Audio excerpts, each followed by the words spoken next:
ورحمة الله وبركاته. الحمد لله نحمده ونستعينه ونستغفره ونعوذ بالله من شرور أنفسنا ومن سيئات أعمالنا. من يهد الله فلا مضل له ومن يضلله فلا هادي له.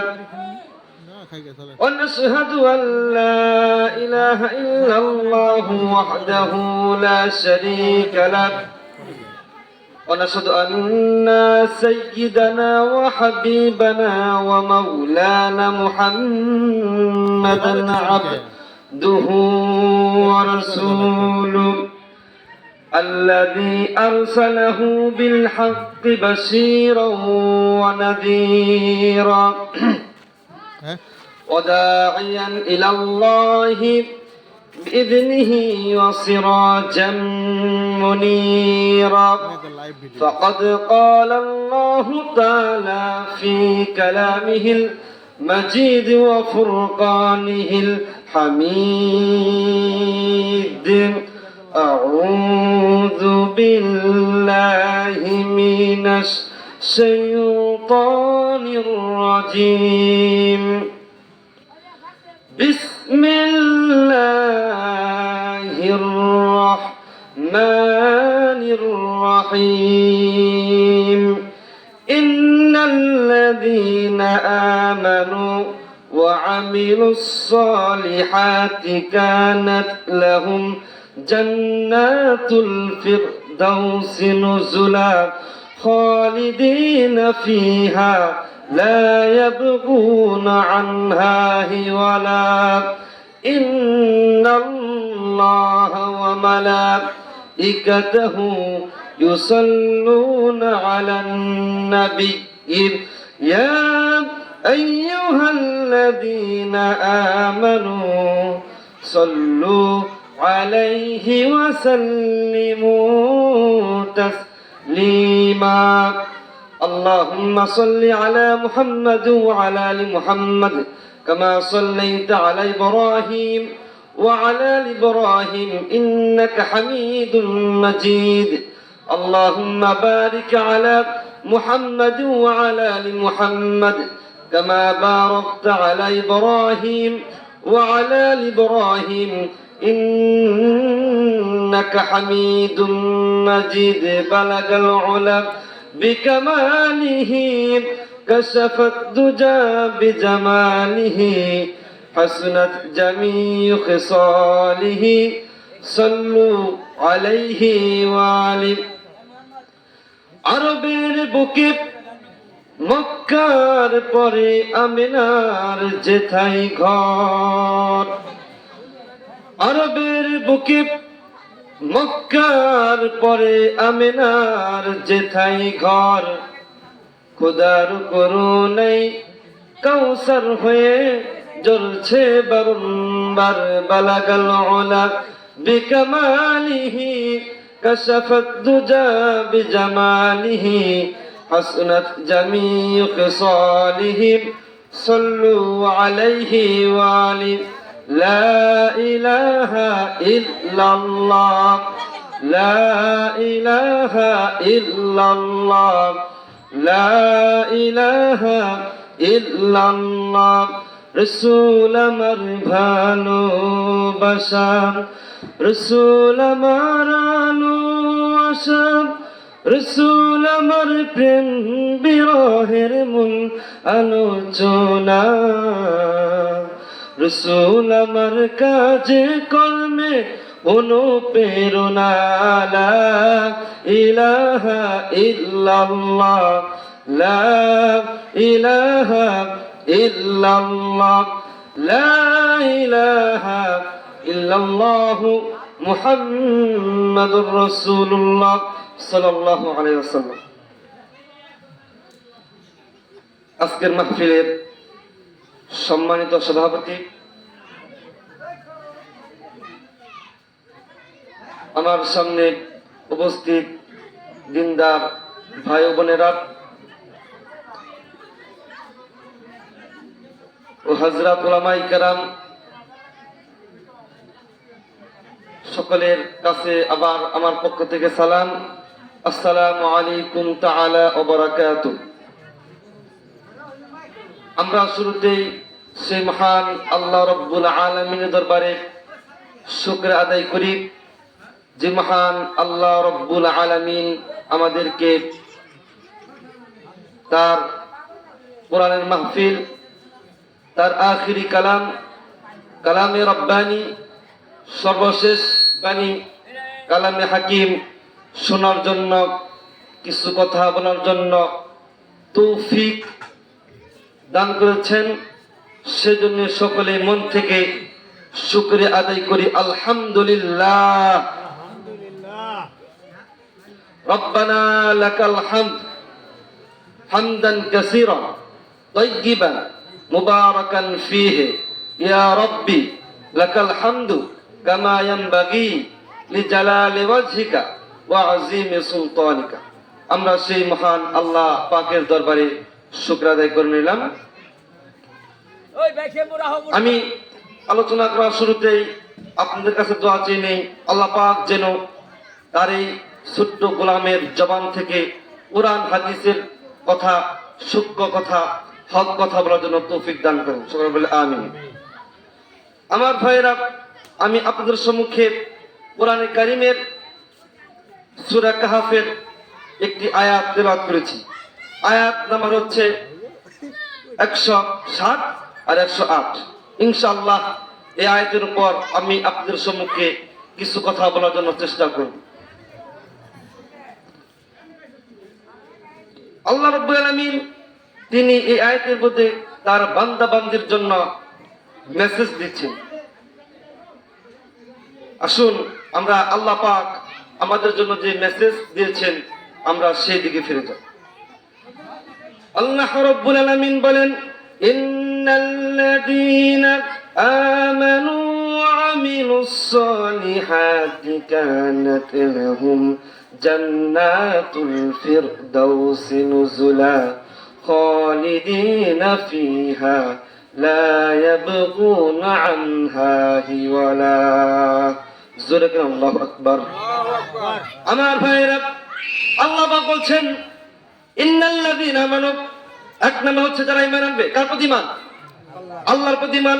ইন্নাল্লাযীনা আমানু, যারা ঈমান আনবে, ওয়া আমিলুস সালিহাত, যারা আমল সালিহ করবে, কানাত লাহুম জান্নাতুল ফিরদাউসি নুজুলা, তাদের জন্য সুসংবাদ হচ্ছে জান্নাতুল ফিরদাউস।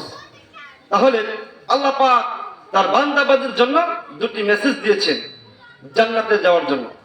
যারাই এই পৃথিবীতে থেকে ঈমান আনতে পারবে আর নেক আমল করতে পারবে, তারা হবে কি? জান্নাত। আর ঈমানদার হচ্ছে দুই প্রকার। কয় প্রকার? দুই প্রকার। একজন ঈমানদার হচ্ছে শুধু আল্লাহর প্রতি ঈমান আনে আর কোরআন হাদিসের ইলম জ্ঞান অর্জন করে ওই জ্ঞান অনুযায়ী আমল করে, এখন হচ্ছে এক প্রকার ঈমানদার। আরেক প্রকার ঈমানদার হচ্ছে শুধু আল্লাহর প্রতি ঈমান আনে, কোরআন হাদিসের জ্ঞান অর্জন করে কিন্তু আমল করে না। এখন যদি কোনো ব্যক্তি জান্নাতে যেতে চায়, জাহান্নামের স্পর্শ না করে, তাহলে তার জন্য সর্বপ্রথম ঈমান আনতে হবে, তারপর নেক আমল করতে হবে। আর যে ব্যক্তি শুধু ঈমান আনবে, নেক আমল করবে না, ওই ব্যক্তি জান্নাতে যাবে, আগে তার শাস্তি, জাহান্নামে যে শাস্তি উপভোগ করার পর তারপর সে জান্নাতে যাবে। আরেকজন লোক হচ্ছে এটা উল্টো, আল্লাহর প্রতি ঈমান আনে না, আল্লাহকে বিশ্বাস করে না, কিন্তু নেক আমল করে, মানুষকে সাহায্য করে, মানুষকে যে মানুষরা অভাবে পড়ে তাদেরকে টাকা পয়সা দিয়ে, খাদ্য মাদ্য দিয়ে তাদেরকে সাহায্য করে। শুনে রাখুন, কোনো ব্যক্তি যদি ঈমান আনা ছাড়া নেক আমল করে, ওই ব্যক্তির আমল নামা আল্লাহ পাকের কাছে কবুল হবে না। কবুল হতে গেলে সর্বপ্রথম কি করতে হবে? আল্লাহ পাকের প্রতি ঈমান আনতে হবে। এখন আল্লাহ পাক তিনি ঈমান আনা ছাড়া যদি কেউ আমল করে, তাহলে আল্লাহ পাক তার আমল কবুল করতে পারেন কি পারেন না? কিন্তু পারেন, কিন্তু আল্লাহ পাক এটা করেন নাই। দেখুন, আমরা যখন কোনো সম্মেলনে যায়, অর্থাৎ যারা বুঝে না, যাদের ভিতরে জ্ঞান নাই, মেলায় যায়, বিভিন্ন হাজি পাট্টায় যায়, সেখানে টিকিট কাটতে হয়। কি কাটতে হয়? টিকিট কাটতে হয়। সেখানে যে যদি কোনো ব্যক্তি যদি টিকিট কাটে, তাহলে সেই ঘরের ভিতরে যেতে পারবে। আর ঘরের ভিতরে যা কিছু আছে ওই ঘরের স্বাদগুলো সে উপভোগ করতে পারবে। কিন্তু যে ব্যক্তি টিকিট কাটবে না, ওই ব্যক্তি দ্বারা কি সম্ভব ওই ঘরের ভিতরে যাওয়া? ঘরের ভিতরে, ওই মেলার ভিতরে, ওই চুইং ফুলে, ওই দোলনায় উঠতে চাইলে সর্বপ্রথম তাকে কি করতে হবে? টিকিট কাটতে হবে। তদ্রূপ আল্লাহ পাকের কাছে আমাদের আমল, আমাদের কাজ গ্রহণযোগ্য হওয়ার জন্য সর্বপ্রথম আল্লাহ পাকের প্রতি ঈমান আনতে হবে। কোন ব্যক্তি যদি ঈমান আনা ছাড়া নেক আমল করে, আর সেই ব্যক্তি যদি মারা যায়, আর তার জান্নাত, আর সে যদি ব্যক্তি মারা যায় আর তার জানাজা নামাজ যদি কাবা শরীফে ইমাম যদি পড়ায়, তবুও তাকে জান্নাতে যেতে পারবে না। তাকে জান্নাতে যেতে হলে আল্লাহ পাকের কাছে সর্বপ্রথম তার প্রতি কি করতে হবে? ঈমান আনতে হবে। সেজন্য আল্লাহ পাক বলেছেন, বান্দারে আমি এই পৃথিবীতে যত মাখলুক সৃষ্টি করেছি, তার মধ্যে আমি আল্লাহ পাক মানব জাতিকে আমার দাসত্ব করার জন্য, আমার হুকুম মানার জন্য সৃষ্টি করেছি।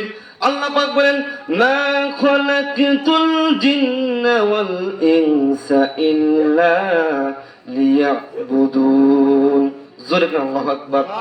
আল্লাহ পাক বলছেন, মা খালাকতুল জিন্না, আমি আল্লাহ পাক জিনকে সৃষ্টি করেছি, ওয়াল ইনসান, মানব জাতিকে সৃষ্টি করেছি আমার দাসত্ব করার জন্য, আমার গোলামি করার জন্য। কিন্তু মানুষ আল্লাহ পাকের দাসত্ব না করে, আল্লাহ পাকের সামনে মাথা নত না করে, বিভিন্ন মূর্তির সামনে মাথা নত করা ঠিক কিনা? সেজন্য আল্লাহ পাক আমাদেরকে পাঠিয়েছেন তার দাসত্ব করার জন্য, তার গোলামি করার জন্য, তার ইবাদত করার জন্য। কিন্তু মানুষ সে আল্লাহ পাকের সামনে মাথা নত না করে বিভিন্ন পীর সাহেবের সামনে যে কি করে? মাথা নত করা ঠিক কিনা? কোন পীর সাহেবের সামনে মাথা নত করার জন্য আল্লাহ পাক আমাদেরকে সৃষ্টি করে নাই। আল্লাহ পাক তিনি আমাদেরকে সৃষ্টি করেছেন শুধুমাত্র তার সামনে মাথা নত করার জন্য। আমার ভাইয়েরা, আল্লাহ পাক তিনি আমাদেরকে সৃষ্টি করেছেন তার দাসত্ব করার জন্য, তার হুকুম মানার জন্য। আমার ভাইরা, যারা আল্লাহ পাকের ইবাদত করবে, আল্লাহ পাকের প্রতি ঈমান আনবে, তাদের জন্য রয়েছে জান্নাতুল ফিরদাউস। আমার ভাইরা, কাল কিয়ামতের মাঠে যখন আল্লাহ রাব্বুল আলামিন আরশ সাজিয়ে বসবেন, তখন বিচারে ফলাফল হবে দুইটি। কয়টি? দুইটি। এক নম্বর ফলাফল হচ্ছে জান্নাত, আরেক নম্বর ফলাফল হচ্ছে জাহান্নাম। এবং জান্নাত তাদের জন্য যারা আল্লাহ পাকের প্রতি ঈমান আনবে, নেক আমল করবে, তাদের জন্য হচ্ছে জান্নাত। আর যারা আল্লাহ পাকের প্রতি ঈমান আনবে না, নেক আমল করবে না, তাদের জন্য হচ্ছে জাহান্নাম। আমার ভাইরা, আল্লাহ পাক তিনি জানেন জাহান্নাম এটা কেমন শাস্তি, কেমন আযাব, আল্লাহ পাক তিনি জানেন। সেজন্য রব্বুল আলামিন তিনি বলছেন, বান্দারে তোমরা যদি জাহান্নাম থেকে বাঁচতে চাও, তাহলে তোমরা আমার প্রতি ঈমান আনো। কার প্রতি ঈমান? আল্লাহ পাকের প্রতি ঈমান। এবং ঈমান আনার পর তোমরা যদি জান্নাতে যেতে চাও, তাহলে তোমরা তো ঈমান এনে শুধু আমার কাছে টিকিট কিনলে, তোমরা আমার কাছে গ্রহণযোগ্য হলে, এরপর তোমরা ঈমান আনার পর তোমরা নেক আমল করো, আমলে সলিহ করো। আমার ভাইরা,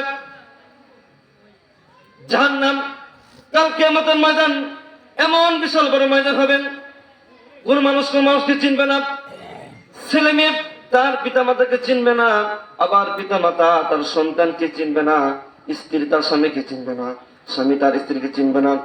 দুনিয়াতে কত বন্ধু ছিল, কোন বন্ধুকে চিনবে না। মানুষ মাথা নিচা করে ইয়া নাফসি বলবে। আমার ভাইরা, কাল কিয়ামতের ময়দান এমন একটি বিশাল ময়দান হবে, মানুষের অন্তরের ভিতরে, কলিজার ভিতরে এমন করে ভয় ঢুকে যাবে যে ভয়ের কোনো সীমা রেখা নাই। আমার ভাইরা, আল্লাহ পাক তিনি জানেন কেমন ভয়ঙ্কর হবে। মানুষ একেবারে মাথা নিচা করে থাকবে। আমার ভাইরা, বিশ্বনবী জনাবে মুহাম্মদ রাসূলুল্লাহ সাল্লাল্লাহু আলাইহি সাল্লাম তিনি আম্মা জান আয়েশা রাদিয়াল্লাহু তাআলা আনহার এর কোলে মাথা রেখে ঘুমাচ্ছিলেন। আমার ভাইরা, আয়েশা রাদিয়াল্লাহু তাআলা আনহার তার চোখ থেকে বেয়ে বেয়ে পানি পড়ে রাসূলুল্লাহর গালের উপরে পড়লেন। আমার রাসূল ঘুম থেকে উঠে গেলেন, বললেন, আয়েশা রে তুমি কেন কাঁদছো? আমার আয়েশা বললেন, ইয়া রাসূলুল্লাহ, ইয়া হাবিবাল্লাহ, আমার কাল কিয়ামতের ময়দানে কথা আমার অন্তরের ভিতরে ভয় ঢুকে গেল। বললেন আয়েশা, আয়েশা বললেন, ইয়া রাসূলুল্লাহ, কাল কিয়ামতের ময়দানে কি আপনি কি আমাদের জন্য সুপারিশ করবেন না? বলবে, হ্যাঁ, আমি তোমাদের জন্য সুপারিশ করব। কিন্তু আমার রাসূল বলেন, আয়েশা রে শুনে রাখো, কাল কিয়ামতের ময়দানে 3 সময় মানুষ কেউ কারো চিনবে না।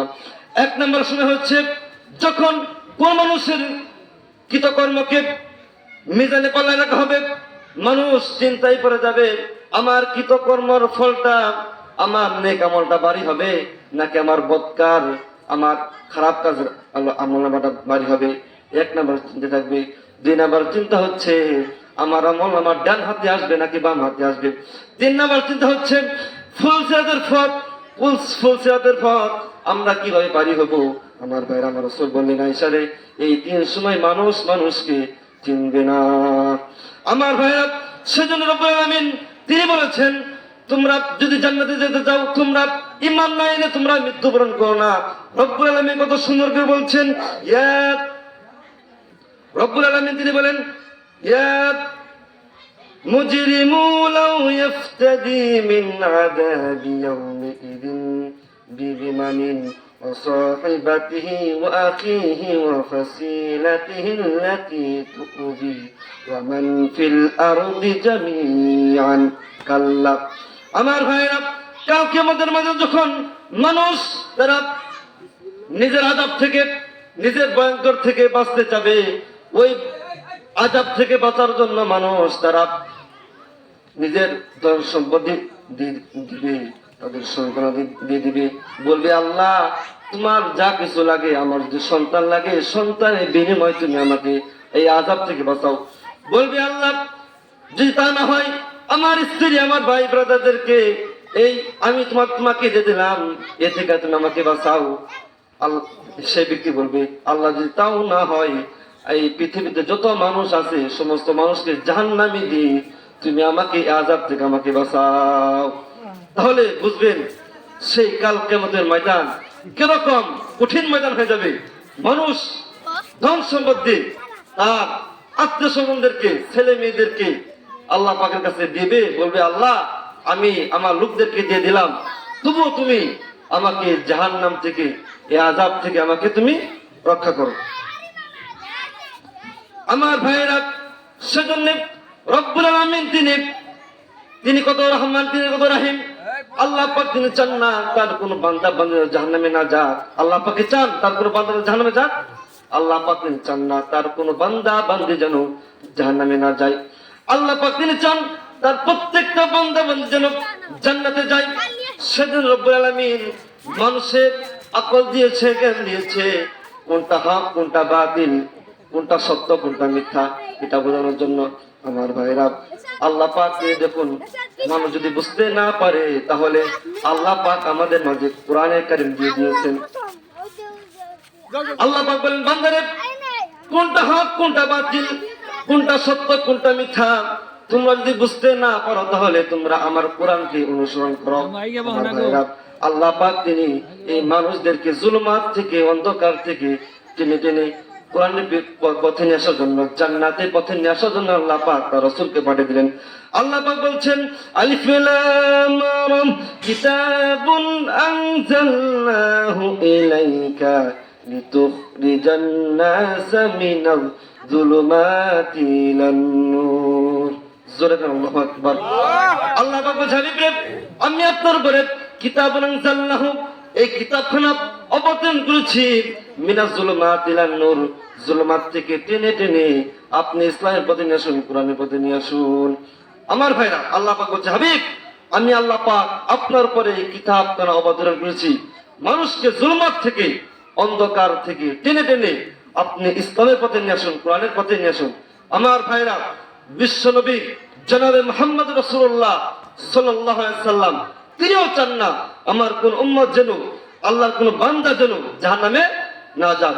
সেজন্য তিনি তার জান দিয়ে ধন সম্পদ দিয়ে তিনি মানুষের কাছে মানুষের ঘরে তিনি কালেমার দাওয়াত পৌঁছে দিয়েছেন। আমার ভাইরা, বিশ্বনবী সাল্লাল্লাহু আলাইহি সাল্লাম তিনি এই কালেমার দাওয়াত দিতে গিয়ে তিনি নির্যাতনের শিকার হয়েছেন, ঠিক কিনা? তিনি তবুও তিনি হকের কথা বলতে গিয়ে এক পা পিছপা হন নাই, কিন্তু তিনি বরঞ্চ তিনি আরো ধাপে ধাপে তিনি সামনের পা এগিয়ে গিয়েছে। আমার ভাইয়েরা, আমার রাসূল যখন এই কালেমার দাওয়াত মক্কায় শুরু করলেন, মক্কার কোন মানুষ কালেমা গ্রহণ করলেন না। যদি গ্রহণ করে কিছু কিছু লোক গ্রহণ করে, একজন করে দুজন করে, যখন কোন মানুষ গ্রহণ করলেন না, আমার রাসূল পার্শ্ববর্তী এলাকা তাইফে চলে গেলেন। তাইফে গিয়ে আমার রাসূল দাওয়াত দিলেন, বলেন, ও তাইফবাসীরা, আল্লাহ পাক আমাকে পৃথিবীতে পাঠিয়েছে তোমাদেরকে জুলমাত থেকে, অন্ধকার থেকে টেনে টেনে ইসলামের প্রতি নিয়ে আসার জন্য, কোরআনের প্রতি নিয়ে আসার জন্য। আমার ভাইরা, এখানে জুলমাত দ্বারা ওই অন্ধকার বোঝানো হয় নাই। দিন যখন চলে যায়, রাত যখন চলে আসে, আল্লাহ পাক এখানে তিনি ওই অন্ধকার বোঝান নাই। যে শুনে মানুষ মানুষকে চিনত না, সুদ খেত, ঘুষ খেত, জিনা করত, মানুষের উপর অত্যাচার করত, ওই শুনে আল্লাহ পাক তার রাসূলকে পাঠিয়ে বলেন, কিতাবুন আনজালনাহু ইলাইকা লিতুখরিজান নাসা মিনাজ যুলুমাতি ইলান নূর। এই কিতাব কোন অবতরণ করেছে আপনার উপরে মানুষকে জুলমাত থেকে নূরের প্রতি নিয়ে আসার জন্য। আমার রাসূল বলেন, তাই বসিরা, আল্লাহ পাক আমাকে পাঠিয়েছে তোমাদেরকে তোমাদের মাঝে কালেমার দাওয়াত পৌঁছানোর জন্য। সেজন্য আমি তোমাদের কাছে আসছি, তোমরা এক আল্লাহ পাককে বিশ্বাস করো, আর আল্লাহ পাক যে আমি রাসূলকে পাঠিয়েছি তোমরা এটাকে বিশ্বাস করো, তাহলে তোমরা কামিয়াবি হবে। আমার ভাইয়েরা, তাইফবাসীরা এটা গ্রহণ করলেন না। আমার রাসূল বললেন, ও তাইফবাসীরা, তোমরা তো এটাকে গ্রহণ করলে না, কিন্তু আমি যে তোমাদের মাঝে আসছি, তোমরা এই খবরটা মক্কায় তোমরা পৌঁছেও না। আমার ভাইয়েরা, তাইফবাসীরা কি করলো, এই খবরটা তো মক্কায় ছড়িয়ে দিল, এবং দুটি তায়েফের পথে দুটি পাহাড় আছে, ওই দুটি পাহাড়ের সামনে তায়েফের লোকেরা যুবক ছেলেদেরকে দাঁড় করে রাখলেন, বললেন, এদিক দিয়ে কিছুক্ষণ একটু পরে একটা ব্যক্তি যাবে, সে ব্যক্তি কেউ পাগল। আমার রাসূলকে পাগল, আমার রাসূল কখনো পাগল হতে পারে না, কিন্তু কাফেররা না বুঝে না চিনে আমার রাসূলকে পাগল বলেছেন। আমার রাসূল যখন ওই তায়েফের পথে গেলেন, আরবের দুষ্ট ছেলে মেয়েরা পাথর নিক্ষেপ করা শুরু করলেন। আমার রাসূল বেহুশ হয়ে পড়ে গেলেন। আবার আমার রাসূলকে ধরে উঠিয়ে দিলেন। আমার রাসূল আবার চললেন, আবার পাথর নিক্ষেপ করা শুরু করলেন। আমার রাসূল আবার পড়ে গেলেন, আবার পাথর নিক্ষেপ করা শুরু করলেন। এরকম করে তিনবার উঠে দিয়ে আমার রাসূলকে পাথর নিক্ষেপ করলেন। আর আমার রাসূলের দাড়ি মুবারক লাল হয়ে গেছে, চেহারা লাল হয়ে গেছে, আমার রাসূল একেবারে রক্তাক্ত হয়ে গেছে। আমার ভাইরা, আমার রাসূল তিনি একেবারে হতাশ হয়ে পড়ে গেছেন। ফেরেশতারা বলতেছে, ও আল্লাহর রাসূল, আপনি শুধু একবার হুকুম করেন, আমরা এই তায়েফবাসীকে এই দুটি পাহাড়ের চাপা দিয়ে মেরে ফেলি। আমার রাসূল বলতেছেন, ও ফেরেশতারা, আমি যদি হুকুম করি আর তোমরা যদি আমার হুকুম মতো যদি তোমরা এই তায়েফবাসীকে মেরে ফেলো, তাহলে আমি কার কাছে পৌঁছাবো? লা ইলাহা ইল্লাল্লাহু মুহাম্মাদুর রাসূলুল্লাহ। জোরে করে আল্লাহু আকবার। আমার ভাইরা, আমার রাসূলের উপর এত নির্যাতন করেছেন, এত জুলুম করেছেন, আমার রাসূল কখনো এই কালেমার পথ থেকে এই হক কথা বলতে এক পা পিছপা হন নাই, ঠিক কিনা? সেজন্য আমার রাসূল যদি এক পা পিছপা না হতে পারে, আমাদেরকেও পিছপা হওয়া যাবে না। আমার রাসূল তায়েফের ময়দানে বলতেছে, ও সাহাবীরা, আল্লাহ পাক যে দায়িত্ব দিয়ে আমাকে তোমাদের মাঝে পাঠিয়েছে, আমি কি সেই দায়িত্ব তোমাদের মাঝে পৌঁছে দিতে পারছি? সমস্ত সাহাবায়ে কেরাম বলছে, রাসূলুল্লাহ, শুধু পৌঁছান নাই, হাতে কলমে আমাদেরকে শিখিয়ে দিয়েছেন। তখন সাহাবীরা বললেন, রাসূলের কথা শুনে বোঝা যায় রাসূল আর মনে দুনিয়া থাকবে না। তখন সাহাবীরা বললেন, ইয়া রাসূলুল্লাহ, আপনার কথা শুনে বোঝা যায় আপনি মনে আর দুনিয়া থাকবেন না।